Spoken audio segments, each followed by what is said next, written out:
Palavra da Verdade, com Hernandes Dias Lopes. E a minha oração e a minha esperança é que o Espírito Santo de Deus opere poderosamente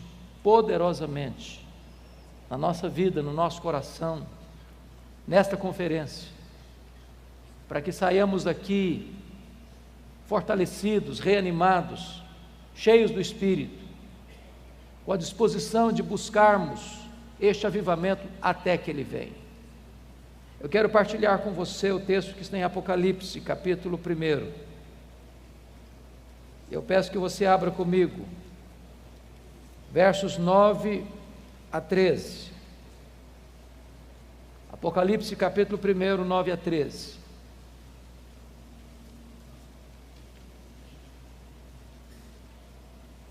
Está escrito: eu, João, irmão vosso, e companheiro na tribulação, no reino e na perseverança.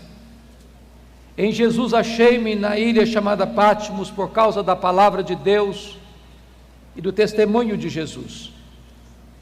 Achei-me em espírito no dia do Senhor, e ouvi por detrás de mim grande voz, como de trombeta, dizendo: o que vês, escreve em livro e manda às 7 igrejas: Éfeso, Esmirna, Pérgamo, Tiatira, Sardes, Filadélfia e Laodiceia. Voltei-me para ver quem falava comigo, e voltado vi 7 candeeiros de ouro, e no meio dos candeeiros um semelhante a filho de homem. Capítulo 3, versos 14 a 22. Ao anjo da igreja em Laodiceia escreve: estas coisas diz o Amém, a testemunha fiel e verdadeira, o princípio da criação de Deus. Conheça as tuas obras, que nem és quente, nem és frio, nem quente. Quem dera fosses frio ou quente. Assim, porque és morno, e nem és quente nem frio, estou a ponto de vomitar-te da minha boca.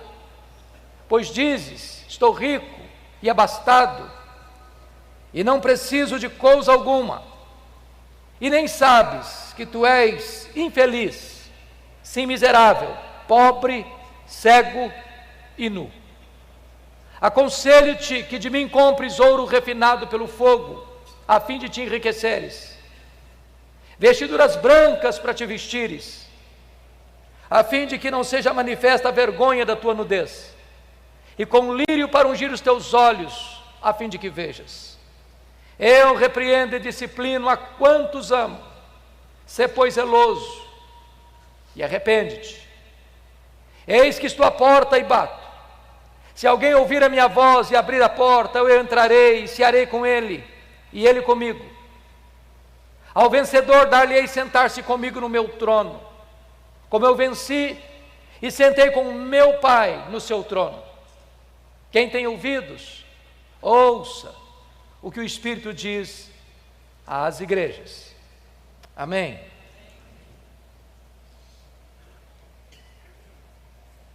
Irmãos queridos, os anos mais sombrios da perseguição à igreja haviam chegado, desde que Nero, com 17 anos de idade, tornou-se imperador de Roma. Nero era um homem louco, era um homem devasso, era um homem violento, mandou matar a sua própria mãe. Desde que este homem assumiu o governo de Roma, é que as nuvens escuras de uma perseguição cruel e avassaladora se formavam no horizonte, anunciando a chegada de um tempo muito amargo para a igreja de Deus. 10 anos depois que este homem assumiu o governo, em 54, precisamente no dia 17 de julho, agora de 64, segundo os melhores historiadores, ele mesmo colocou fogo na capital do império. Por causa da sua megalomania, queria construir uma Roma mais bela, mais pujante, mais magnificente. subiu para o alto da torre de Mecenas, vestido de ator, tangendo a sua lira, assistindo de lá o espetáculo das chamas, lambendo a capital do império. Foram 7 noites e 6 dias de incêndio, de 17 de julho a 24 de julho. Quando o incêndio acabou, a cidade de Roma estava devastada.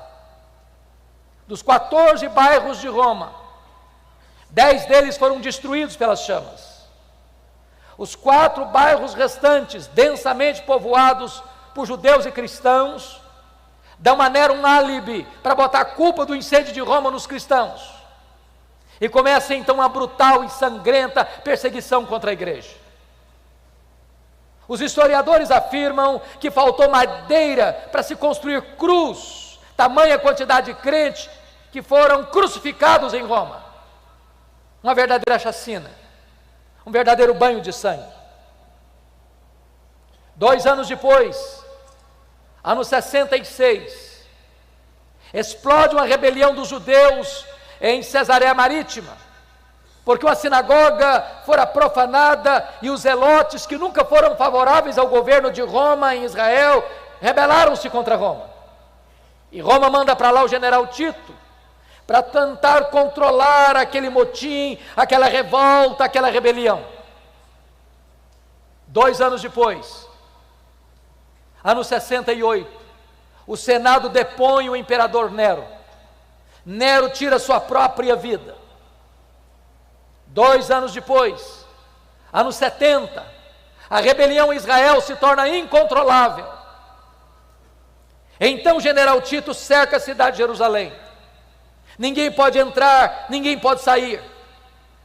Quando todas as possibilidades de resistência haviam acabado, Tito invade Jerusalém, destrói Jerusalém, arrasa o templo de Jerusalém, não fica pedra sobre pedra, passa milhares ao fio da espada, e promove aquilo que nós chamamos de a maior diáspora, a maior dispersão dos judeus de todos os tempos, desde o ano 70 a 14 de maio de 1948, quando Israel retorna ao seu território. Nesse mesmo ano 70, o imperador Vespasiano inaugura em Roma o Coliseu, o chamado Coliseu Romano, que numa festa de 100 dias de inauguração, mais de 10.000 cristãos foram mortos com requintes de crueldade, enrolados em peles de animais, jogados nas arenas, para os cães morderem, para os touros pisarem, para os leões esfaimados da Líbia devorarem. Uma verdadeira chacina. Ano 81, assume o governo de Roma Domiciano, chamado de o segundo Nero, por causa da crueldade com que perseguiu a igreja. Este imperador vai ser o primeiro a rogar para si o título de Senhor e Deus, pois foi este imperador que deportou o apóstolo João, então pastor da igreja de Éfeso, para a ilha do Mar Egeu, a ilha de Pátimos. Vale destacar que neste tempo todos os apóstolos de Cristo já estavam mortos pelo viés do martírio. João era o último representante do colégio apostólico. Certamente, a intenção de Domiciano era calar a voz do último apóstolo do Senhor Jesus, fechando-lhe todas as portas da terra. Mas quando todas as portas da terra se fecharam para João na terra, Deus abriu-lhe uma porta no céu e disse: sobe para aqui, e eu te mostrarei não as coisas que talvez aconteçam, não as coisas que podem acontecer, eu te mostrarei as coisas que devem acontecer. Até nas horas mais sombrias da igreja, Deus continua no trono, Deus continua governando a história do seu povo. Era um dia de domingo, era o dia do Senhor. Quando João escuta atrás dele uma voz, como voz de trombeta, dizendo: o que vês, escreve em livro e manda às 7 igrejas: Éfeso, Esmirna, Pérgamo, Tiatira, Sardes, Filadélfia e Laodiceia. Quando ele se volta para ver quem falava com ele, ele não vê quem falava com ele. Ele vê 7 candeeiros de ouro, ele vê as 7 igrejas, e no meio das igrejas, um semelhante a filho de homem. O mundo só pode ver Jesus na igreja e através da igreja. Mas o Cristo que João vê, não é o Cristo prostrado sobre os seus joelhos com o rosto em terra, angustiado até a morte, erguendo aos céus forte clamor e lágrimas, suando sangue, na mais titânica batalha da humanidade. O Cristo que João vê, não é o Cristo esbordoado, cuspido, zombado do sinédrio judaico. O Cristo que João vê, não é o Cristo ultrajado e surrado do pretório romano, cuja fronte foi ferida por uma humilhante coroa de espinhos. O Cristo que João vê, não é o Cristo que carrega o lenho maldito pelas estreitas e apinhadas ruas de Jerusalém, sob os apupos e vaias de uma multidão ensandecida e sangue sedento. O Cristo que João vê, não é o Cristo preso naquele leito vertical da morte, suspenso entre a terra e os céus. O Cristo que João vê, é o Cristo vencedor, é o Cristo da glória, é o Cristo que triunfou sobre a morte, o inferno. Seus cabelos não estão mais sujos de sangue e poeira, mas são brancos como a neve. Seus olhos não estão mais empapuçados de sangue, mas são como chamas de fogo. Seus pés não estão mais presos ao lenho, são como bronze polido. Suas mãos não estão mais esmagadas pelos cravos, mas sustentam uma igreja. A sua voz não está mais embargada pela sede, mas é como voz de muitas águas. Da sua boca sai uma afiada espada de 2 gumes. O seu rosto não está mais desfigurado, mas brilha como o sol no seu fulgor. Diz a Escritura que quando João vê o Cristo da glória, ele cai como morto aos seus pés. E o Senhor põe a mão direita sobre ele e diz: não temas, João, não temas. Eu sou o primeiro e o último. Eis que eu estive morto, mas estou vivo pelos séculos dos séculos e tenho as chaves da morte e do inferno. Nós não servimos ao Cristo que esteve vivo e está morto, nós adoramos o Cristo que esteve morto e está vivo pelos séculos dos séculos.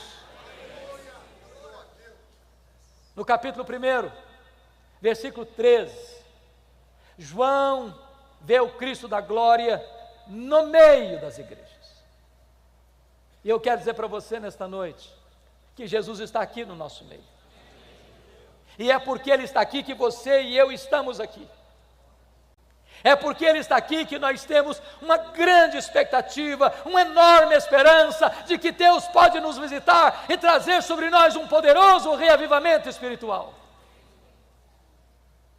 Mas no capítulo 2, versículo 1, nós somos informados que Jesus está andando no meio dos candeeiros, andando no meio das igrejas. Para quê? Para sondar a igreja, para exortar a igreja, para corrigir a igreja, para disciplinar a igreja, para consolar a igreja, para fazer promessas à sua igreja. E eu estou certo de que Jesus está aqui, sondando-nos, corrigindo-nos, disciplinando-nos, exortando-nos, consolando-nos, fazendo-nos promessas. E na medida que Jesus vai caminhando entre as igrejas, há um estribilho que se repete em todas as cartas. E o estribilho é este: eu conheço, eu conheço, eu conheço, eu conheço, eu conheço, eu conheço, eu conheço. Para 5 destas 7 igrejas, Jesus vai usar a mesma expressão para a igreja de Éfeso, Tiatira, Sardes, Filadélfia e Laodiceia. Ele diz assim: eu conheço as tuas obras. Aquilo que o seu pai não sabe, eu sei. Aquilo que a sua mãe não sabe, eu sei. Aquilo que a sua mulher não sabe, eu sei. Aquilo que o seu marido não sabe, eu sei. Aquilo que o seu pastor não sabe, eu sei. Aquilo que a lei não sabe, eu sei.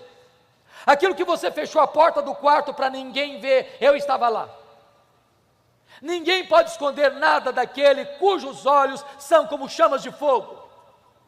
Ele conhece a sua igreja. Ele não se deixa enganar por performance humana. Ele não se deixa ludibriar pelo verniz das emoções. Ele conhece a verdade no íntimo. Mas para a igreja de Esmirna, a mais pobre igreja da Ásia, Jesus vai usar uma outra expressão. Ele diz assim: eu conheço a tua tribulação e a tua pobreza, mas tu és rico.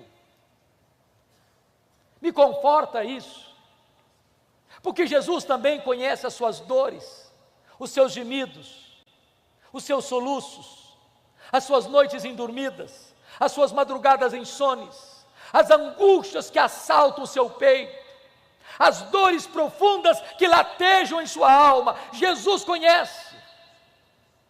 E Jesus me choca, porque você e eu temos uma noção do que é uma igreja rica. A igreja mais pobre da Ásia, Jesus diz assim: eu conheço a tua pobreza, mas tu és rico. O que é uma igreja rica para nós hoje? É uma igreja que tem muitos membros? É uma igreja que tem um templo suntuoso? É uma igreja que tem um orçamento robusto? É uma igreja que tem muitos membros influentes na sociedade? Essa é a concepção que nós temos de uma igreja rica. Mas Jesus se dirige à mais pobre igreja da Ásia e diz: tu és pobre, mas aqui em cima tu és rica. Pobre aos olhos dos homens, rica aos olhos de Deus, pobre na terra, rica no céu. O que é importante não é ser rico na terra, é ser rico no céu. Não é ser rico aos olhos dos homens, mas ser rico aos olhos de Deus.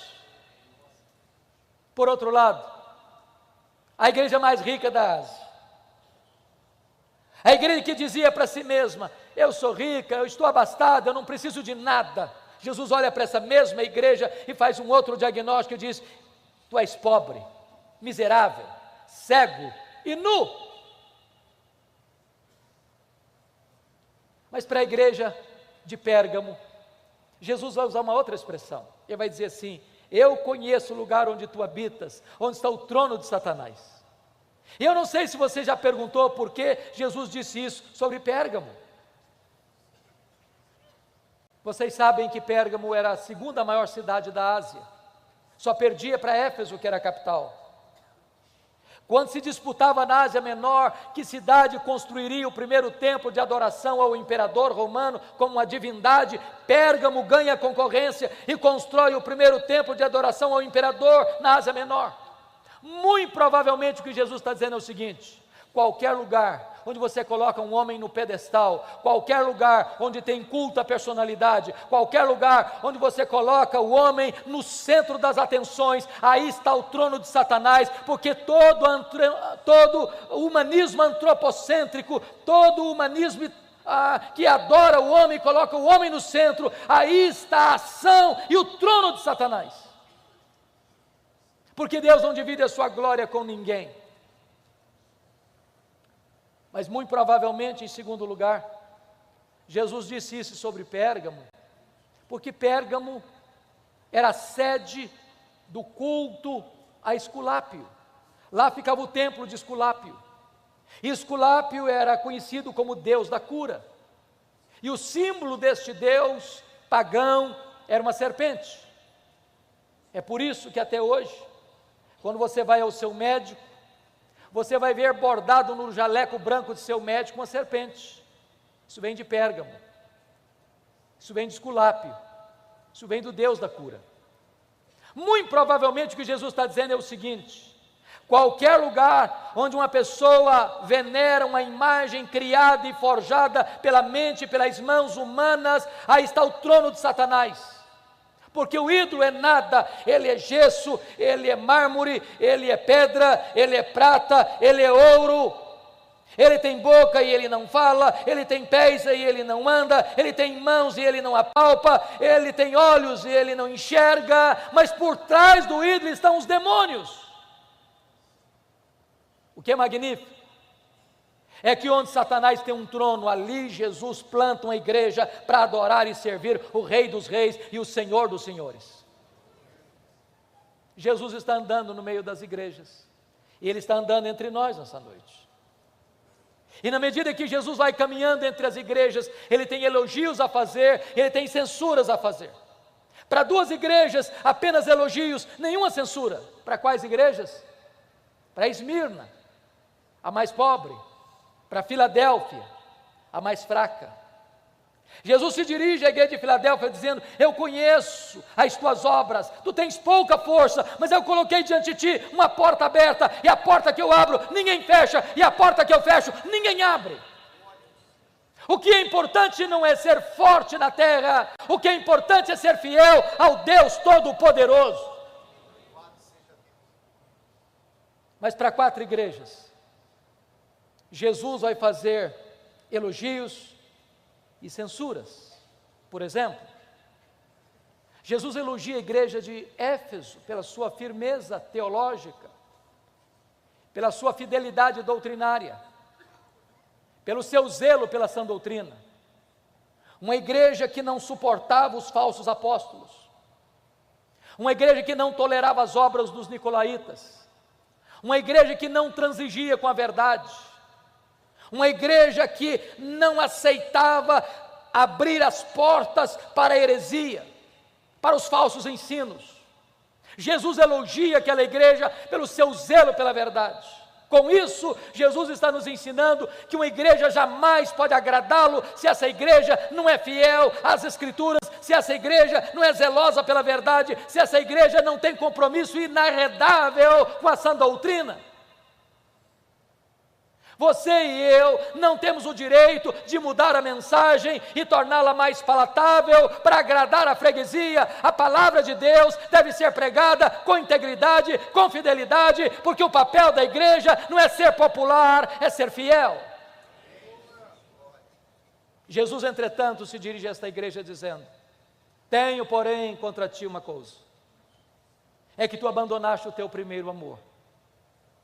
E aqui corremos um sério risco, porque às vezes até na defesa da ortodoxia, uma igreja pode perder a piedade.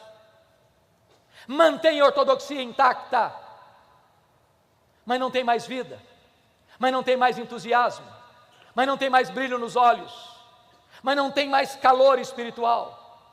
Tem luz na cabeça, mas não tem fogo no coração. E é preciso alertar-nos que nada mata mais do que a ortodoxia morta. Pessoas que têm a mente arejada pela verdade, mas o coração está seco, está árido. Já colocou a vida cristã no piloto automático. O culto acontece, a pregação, a oração, os cânticos, mas tudo dentro de um mecanicismo árido. Não tem mais vida, não tem mais entusiasmo, não tem mais amor por Deus, o coração não arde mais, os olhos não brilham mais, não mais a alegria exultante, cheia de glória. E eu posso lhes dizer, irmãos, que a ortodoxia é necessária, que ela é vital, que ela é insubstituível, que nós jamais podemos negociar a verdade, mas só ortodoxia sem piedade não serve.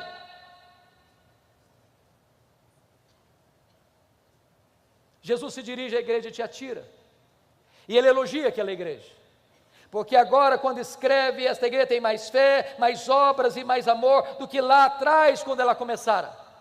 Mas Jesus diz assim: eu tenho uma coisa contra ti, é que tu toleras esta falsa profetisa Jezabel, que induz o meu povo à prostituição. Notem isso. Éfeso tinha doutrina, mas não tinha amor. Tiatira tinha amor, mas não tinha doutrina. Da mesma maneira que uma igreja ortodoxa sem vida piedosa não agrada a Deus, também uma igreja que tem comunhão e tem amor, mas não tem a sã doutrina, não agrada a Deus. Nós não podemos divorciar o que Deus casou, nós não podemos separar o que Deus uniu, teologia e ética, doutrina e vida, credo e conduta. Jesus elogia a igreja de Pérgamo, porque naquela igreja tinha gente fiel, pronta a morrer pela sua fé, como seu líder Antipas. Segundo os historiadores, ele morreu carbonizado dentro de um boi de bronze encandecido. Mas nessa mesma igreja tem gente flertando com as doutrinas de Balaão, nesta mesma igreja tem gente flertando com o mundo, nesta mesma igreja tem gente que está com um pé dentro da igreja e outro fora da igreja. Pelas minhas andanças pelo Brasil, é muito comum eu escutar a seguinte pergunta: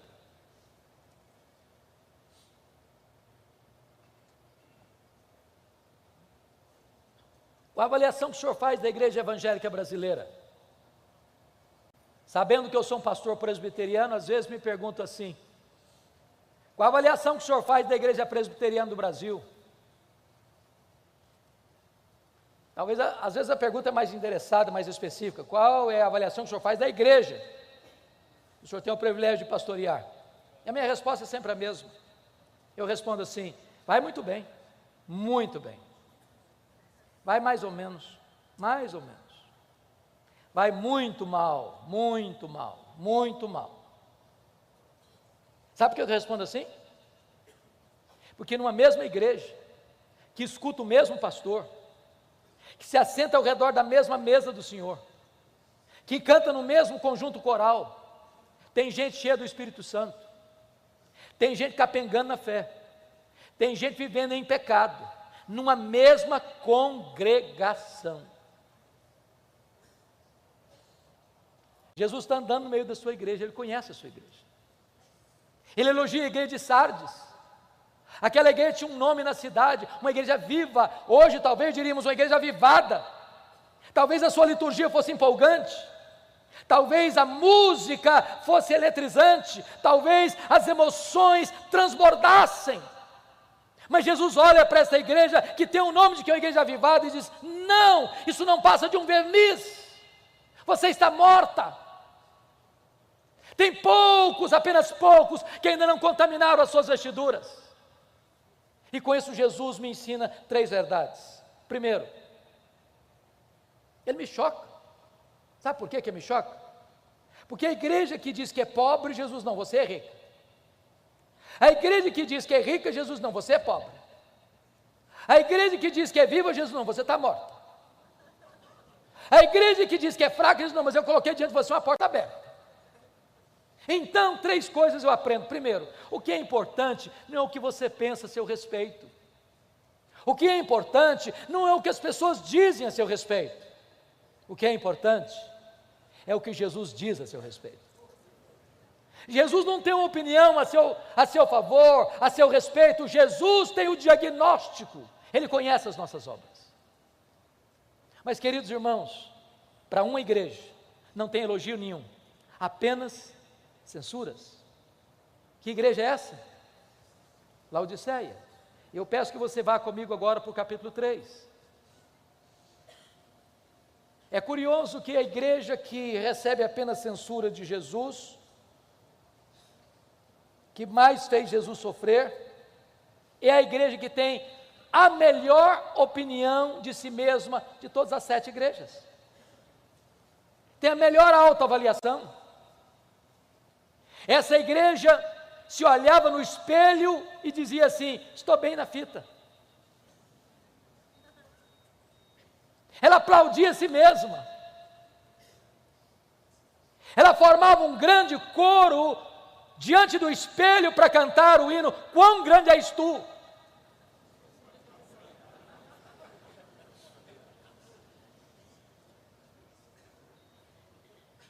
E eu gostaria então, com a sua Bíblia aberta comigo no texto, olhar 3 coisas aí. Primeiro, dos versos 15 a 17, Jesus vai fazer um diagnóstico. Dos versos 18 a 20, Jesus vai fazer um apelo. Dos versos 21 a 22, com base no verso 14, Jesus vai fazer uma promessa. Vocês sabem que Laodiceia ficava na região do vale do rio Lico, a região mais fértil da Ásia. Ainda hoje é a região mais fértil da Turquia.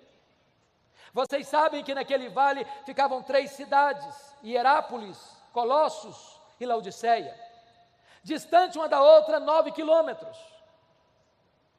Eram tão pertas que quando Paulo escreveu aos Colossenses, ele ordenou que a mesma carta fosse lida na igreja de Hierápolis e na igreja de Laodiceia. Hierápolis era a nossa Caldas Novas brasileira, lugar onde havia uma fonte de águas quentes. Há uma montanha lá chamada Castelo de Algodão, de rochas calcárias brancas, onde as águas brotam quentes e vão descendo, formando piscinas naturais em cascatas, e pessoas vinham e vêm até hoje para tomar banhos nas águas quentes e terapêuticas de Hierápolis.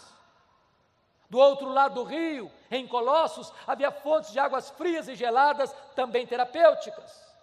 Mas em Laodiceia, a maior cidade, não havia fontes, nem de águas quentes, nem de águas frias. As águas vinham por meio de aquedutos e chegavam lá mornas, tépidas, impróprias para beber e impróprias para uso terapêutico. O que é que Jesus Cristo faz? Ele pega esse gancho da geografia e diz assim: quem dera tu fosses quente como as águas de Hierápolis, quem dera tu fosses fria como as águas de Colossos, mas porque tu és morna com as águas que chegam na cidade, eu estou a ponto de vomitar-te da minha boca. Porque ele usa a figura do ouro. Porque Laodiceia era a cidade dos endinheirados, dos bancários, era o centro econômico da Ásia Menor. Jesus diz: vocês se orgulham do ouro que vocês têm, mas espiritualmente vocês estão pobres. Por que Jesus usa a figura da roupa branca? Porque Laodiceia era o maior centro têxtil da Ásia Menor. Jesus diz: vocês se orgulham das suas fábricas de roupas, mas vocês espiritualmente estão nus. Por que Jesus usa a figura do colírio? Porque Laodiceia era o maior centro médico, sobretudo oftalmológico, da Ásia Menor. Havia lá um remédio que produzia o pó frígio, de que fazia o colírio, famoso no mundo inteiro. E Jesus diz: vocês se orgulham das suas clínicas de olhos, mas espiritualmente vocês estão cegos. Sabe o que Jesus está fazendo? Um diagnóstico. Mas sabe o que é que me choca? Não é o que Jesus vê na igreja, é o que ele não vê. Se não, vejamos. Leia 7 cartas e vocês verão isso. A igreja que mais fez Jesus sofrer, a igreja que provocou náuseas em Jesus, não recebe de Jesus nenhuma censura de problemas doutrinários. Não tem falsos mestres, não tem falsos profetas, não tem falsos apóstolos, não tem doutrina de Balaão, não tem doutrina de Nicolaitas, não tem falsa profetisa Jezabel, não há nenhuma ameaça doutrinária à igreja. Nós diríamos hoje que a igreja de Laodiceia era uma igreja ortodoxa, mas não obstante, está provocando náuseas no Filho de Deus. Olhe as igrejas, e vocês não verão nenhuma denúncia de Jesus de problemas morais. Havia problema moral em Pérgamo, havia problema moral em Tiatira, havia problema moral em Sardes. Não há escândalos na igreja de Laodiceia, não há denúncia de pecados escandalosos, nem interno, nem provocando escândalos fora dos portões. Diríamos hoje que Laodiceia era uma igreja ética, mas estava provocando náuseas no Filho de Deus. Olha para as cartas, e vocês não verão nenhuma denúncia de Jesus de pobreza naquela igreja. Havia pobreza em Esmirna, havia pobreza em Filadélfia. A igreja de Laodiceia é rica, é próspera. Eu acho que os teólogos da prosperidade não fariam sucesso lá. Mas não obstante, essa igreja está provocando náuseas em Jesus.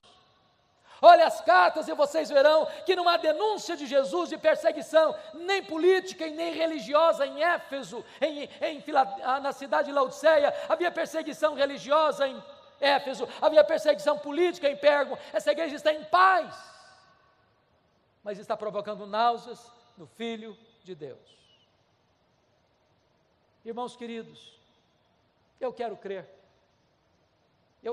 que as igrejas aqui representadas, graças a Deus, são igrejas que zelam pela sã doutrina. Eu quero crer que as igrejas aqui representadas zelam pela ética.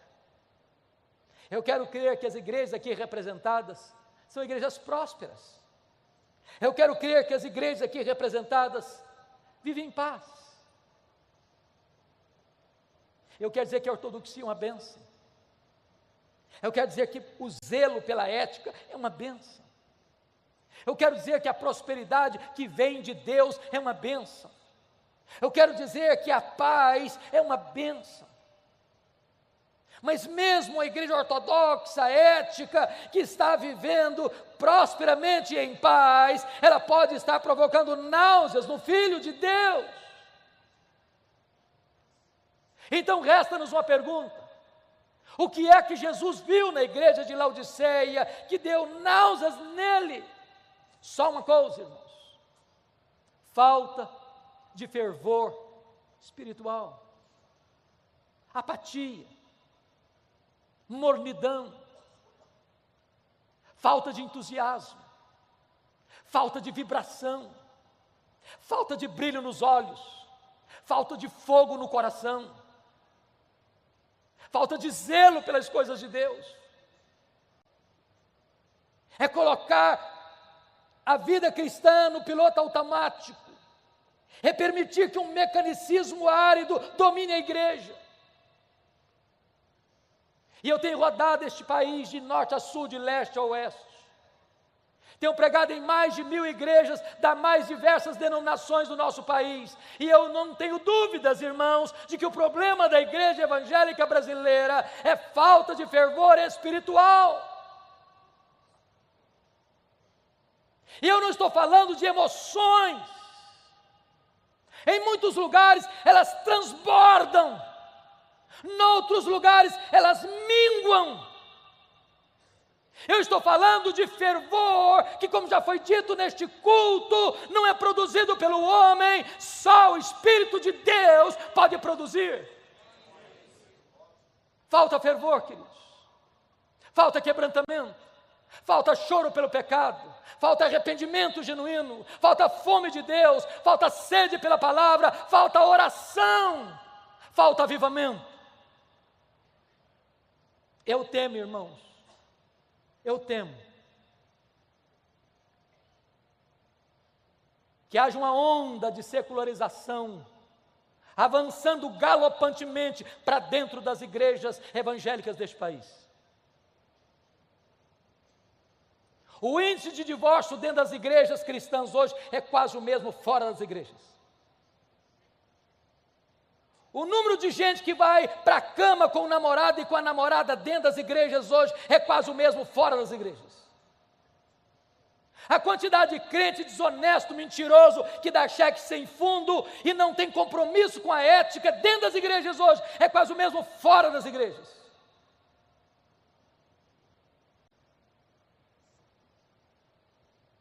Querem ver uma coisa? Eu não sei como é que você está lidando com isso na sua região, mas por onde eu ando, os pastores lamentam comigo esse fato. As festas de casamento dos nossos crentes estão se transformando numa vergonha. Uma vergonha. Você sai da igreja, onde você adora a Deus, onde você prega, você ora, você canta, você invoca a bênção de Deus, e dali sai para um rico cerimonial e lá o pau quebra. O pau quebra. Porque a música que rola lá não tem nada a ver com Deus, mas não. Bebidas alcoólicas, se serve todas. As luzes, como uma boate moderna, acendem-se no teto e o povo de Deus bêbado cai na pista de dança e volta para casa com as pernas trôpegas. Olha para o retrovisor e veja as igrejas que entraram por esse caminho, onde foram parar? Ou a igreja tem a coragem de botar o pé no freio, ou nós entraremos para dentro desta avassaladora secularização. Há poucos dias, um pastor me disse, pastor Hernandes, a minha mocidade sai de uma reunião de oração e vai para balada até de madrugada. Nada tem nada mais a ver. Eu conheço líderes que vão fazer um discipulado na sua casa e depois de abrirem a Bíblia e de orarem com o seu discipulando, abrem uma garrafa de uísque e bebem a valer, introduzindo e matriculando os seus discipulandos no alcoolismo. Nada tem nada a ver. Há poucos dias um pastor me disse com lágrimas nos olhos: pastor Hernandes, a minha denominação não batizou um crente por igreja, por ano, em média.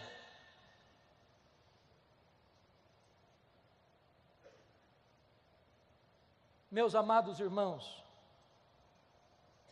eu estive agora retornando essa semana passada de uma viagem a Israel e Europa. Nós estávamos na Holanda.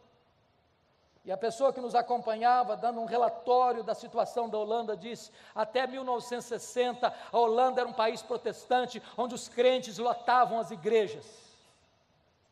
Hoje, os templos estão lá, vazios, apenas com museus, para você tirar uma fotografia. Numa única geração, a igreja se perdeu. Numa única geração. Eu estive agora em Edimburgo, na Escócia. Lá tem um templo belíssimo, na praça principal da grande fortaleza. Eu entrei para ver.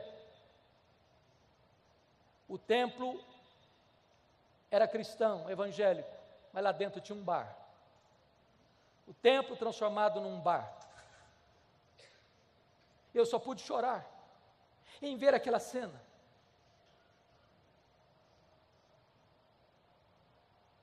Irmãos queridos, sabe o que significa isso? Nós precisamos de um avivamento espiritual. Se nós não quisermos entrar por esse mesmo caminho, se nós não quisermos colher os frutos amargos de uma secularização, de uma sequidão espiritual, de uma mornidão espiritual, de uma apatia espiritual, onde as pessoas já não têm mais gosto por ir à igreja, onde elas não têm prazer mais na palavra de Deus, onde ir a um culto é um peso, onde frequentar uma reunião de oração é um sacrifício, elas não amam a Deus, elas não querem Deus, elas querem as bênçãos de Deus, e elas substituíram o Deus das bênçãos pelas bênçãos de Deus.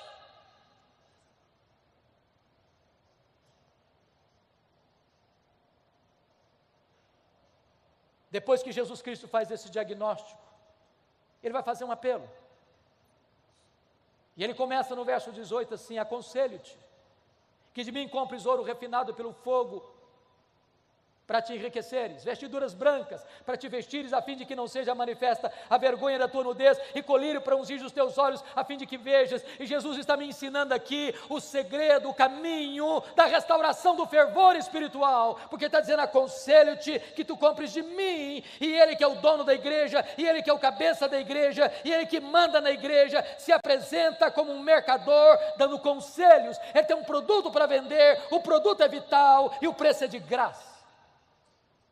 Aconselho-te que tu compres de mim, que tu compres de mim, que tu compres de mim, disse Jesus. Sabe o que Ele está nos ensinando? Há muitas pessoas que, percebendo falta de fervor, foram buscar fervor em fontes rotas, em doutrinas falsas, em experiências heterodoxas, e se perderam nos labirintos do misticismo. Nós não precisamos recorrer às últimas novidades do mercado da fé para buscarmos fervor, para buscarmos avivamento, queridos. Nós precisamos nos voltar para Jesus. É só Ele que pode aquecer o nosso coração, é só Ele que pode inflamar a nossa alma, é só Ele que pode derramar sobre nós poderosamente do seu Espírito. Porque quando os nossos olhos se abrem para contemplar a beleza do nosso grande Deus e Salvador Jesus Cristo, o nosso coração aquece. E quando os nossos olhos se abrem e o coração aquece, os pés se apressam. E quando os olhos se abrem e o coração aquece e os pés se apressam, os lábios se abrem para dizer que Ele está vivo e que Ele é a razão da nossa vida. Quando chega o verso 19, Jesus tem uma declaração a fazer e tem uma ordem a dar. E a declaração é esta: eu repreendo e disciplino a quantos amo. E a ordem é: arrepende-te Irmãos, eu reconheço que Jesus pegou extremamente pesado com a igreja de Laodiceia, usando uma linguagem dura, cáustica, náusea, vômito, desconforto. Nada provoca tanto desconforto em Jesus do que uma igreja apática, morna, árida. Mas sabe por que ele pegou pesado com essa igreja? Sabe por que Jesus pega pesado com você e comigo? Porque ele está dizendo o seguinte: eu não desisto de você, eu não abro mão da sua vida, eu não posso aceitar que você viva uma vida árida, morna, apática. Eu não fui à cruz, eu não morri, ressuscitei, voltei aos céus e derramei o Espírito Santo para produzir uma igreja apática. Então Jesus dá uma ordem: sê, pois, zeloso e arrepende-te, muda a tua vida, muda a tua conduta. Quando chega no verso 20, Jesus docemente se apresenta e diz: eis que estou à porta e bato. Se alguém ouvir a voz e abrir a porta, eu entrarei e cearei com ele e ele comigo. Que Jesus nos convide a cear com ele é um milagre, mas que ele queira cear conosco é graça. A única maneira de o coração aquecer é estarmos a sós com Jesus, aos pés de Jesus, na intimidade de Jesus. Depois que ele faz este apelo, ele vai fazer a promessa. No verso 14, ele diz por que ele tem competência e autoridade para fazer essa promessa, porque ele se apresenta assim: estas coisas diz o Amém. Ele é a última palavra de Deus para você e para mim. Se nós não ouvirmos a voz dele, não há mais esperança para a nossa alma. Essas coisas diz a testemunha fiel e verdadeira. Ele é a testemunha fiel e verdadeira, porque ele promete, ele cumpre o que promete, e quando ele faz, ninguém pode impedir a sua mão de fazê-lo. E ele é o princípio da criação de Deus, porque todas as coisas foram criadas por ele, e sem ele nada do que foi feito se fez. E se ele chamou à existência as coisas que não existiam, ele é poderoso para restaurar o fervor espiritual no nosso coração nesta noite. A promessa é esta, está no verso 21. Ao vencedor, dar-lhe-ei sentar-se comigo no meu trono, como eu venci e sentei com meu Pai no seu trono. Para uma igreja que valorizava o glamour do mundo, a riqueza do mundo, as glórias do mundo, Jesus diz: eu tenho coisa melhor para vocês, eu tenho o trono. E Jesus faz uma transição maravilhosa da intimidade da mesa para a publicidade do trono. Quem se assentará com ele publicamente no trono? Exatamente quem assentou-se com ele intimamente à mesa. Por isso ele termina dizendo: quem tem ouvidos, ouça o que o Espírito diz às igrejas. No ano 2011, irmãos, eu fui visitar essas 7 igrejas. E eu confesso para vocês que na medida que eu caminhava e meditava sobre esse assunto, muitas vezes as lágrimas vieram aos meus olhos, porque essas 7 igrejas estão literalmente mortas, literalmente mortas. O que você vê são escombros, pedras reviradas, uma vaga ideia de uma igreja que existiu no passado. Mas nessa mesma região, hoje, não tem sequer 1% de crentes. Sabe por que essas igrejas morreram? Porque elas não ouviram o que o Espírito Santo disse a elas. Olha para a Europa, o velho continente, o berço do protestantismo, onde aconteceu a reforma, onde aconteceu o movimento dos puritanos, onde aconteceu o movimento dos morávios, onde aconteceu o movimento pietista, onde aconteceram as missões modernas, onde aconteceram grandes reavivamentos espirituais. A Europa hoje é conhecido como um continente pós-cristão. Você vai a Genebra, onde já foi uma maquete viva do reino de Deus, parece que não há mais vestígio de vida cristã autêntica naquele país. Estive pregando na Inglaterra o ano passado, e um pastor com lágrimas nos olhos me disse assim: pastor Hernandes, a Inglaterra não é mais o país de João Wesley, a Inglaterra não é mais o país de George Whitefield, a Inglaterra não é mais o país de William Carey, a Inglaterra não é mais o país de William Wilberforce, a Inglaterra não é mais o país de John Charles Ryle, a Inglaterra não é mais o país de Charles Haddon Spurgeon, a Inglaterra não é mais o país de Mark Lloyd Jones, a Inglaterra não é mais o país de John Stott, a Inglaterra hoje é o país de Richard Dawkins, o patrono dos ateus. Os nossos templos estão sendo vendidos e transformados em museus, em boates, em mesquitas muçulmanas. Sabem por que as igrejas estão morrendo na Europa? É porque elas não estão ouvindo o que o Espírito Santo diz a elas. Olha para a América do Norte, olha para o Canadá, para os Estados Unidos, onde aqueles países tão fortes, tão arrojados na evangelização do mundo. Hoje algumas igrejas históricas, rendidas ao liberalismo, perdem centenas, milhares de membros todos os anos, todos os anos, todos os anos. Enormes igrejas vazias. Seminários que formaram teólogos, missionários, pastores para abençoarem o mundo, tomados de assalto pelos liberais, produzem morte. O ano passado eu estava pregando em Nova York numa conferência. Quando terminou aquela conferência, eu fui pregar numa igreja evangélica da cidade. Enquanto o pastor me conduzia àquele templo, ele me mostrou 11 templos que estavam sendo vendidos. Não tinha mais gente para frequentar. Sabe por que as igrejas estão morrendo na América do Norte? Porque há igrejas morrendo lá, vitimadas ou pelo liberalismo de um lado, ou pelo sincretismo religioso do outro, ou pelo secularismo de outra parte, ou pela ortodoxia morta. É porque não estão ouvindo o que o Espírito Santo diz às igrejas. Olha para o Brasil, irmãos, onde nós já temos sinais de denominações inteiras se rendendo ao liberalismo, onde pastores já não acreditam mais que a Bíblia é a palavra de Deus, infalível, inerrante e suficiente.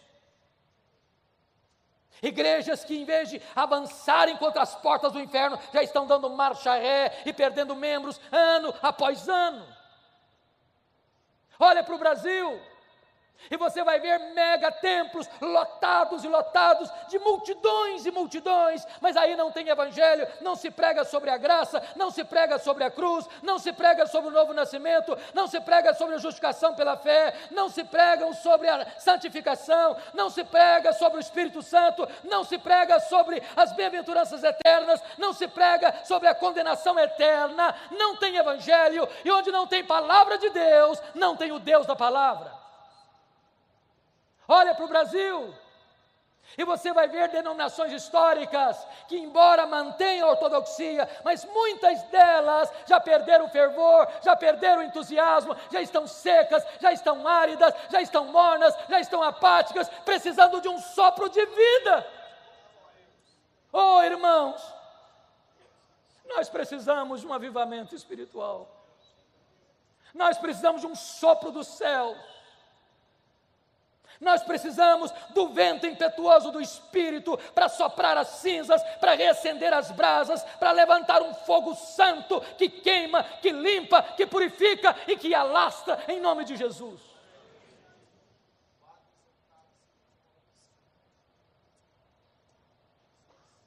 Nós corremos um grande risco, queridos,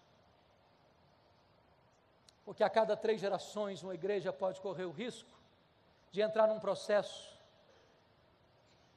de esfriamento, de secularização, de apostasia. Aquela geração que nasceu no Egito, morreu no deserto. A segunda geração que nasceu no deserto, entrou na terra prometida. A terceira geração que nasceu na terra prometida, diz a Bíblia, não conhecia Deus mais. Talvez os nossos avós foram mais crentes que os nossos pais. Talvez os nossos pais foram e estão sendo mais crentes do que nós. Talvez nós estamos sendo mais crentes que os nossos filhos. Se Deus não tiver misericórdia, a igreja evangélica brasileira pode legar aos seus filhos e aos teus netos uma igreja apática. Que Deus tenha misericórdia de nós. Que Deus sopre sobre nós um alento de vida, para que os nossos filhos e os nossos netos herdem uma igreja mais viva, mais operosa, mais cheia da graça, mais cheia do Espírito, mais cheia do poder de Deus. Que Deus nos ajude. Que Deus nos ajude.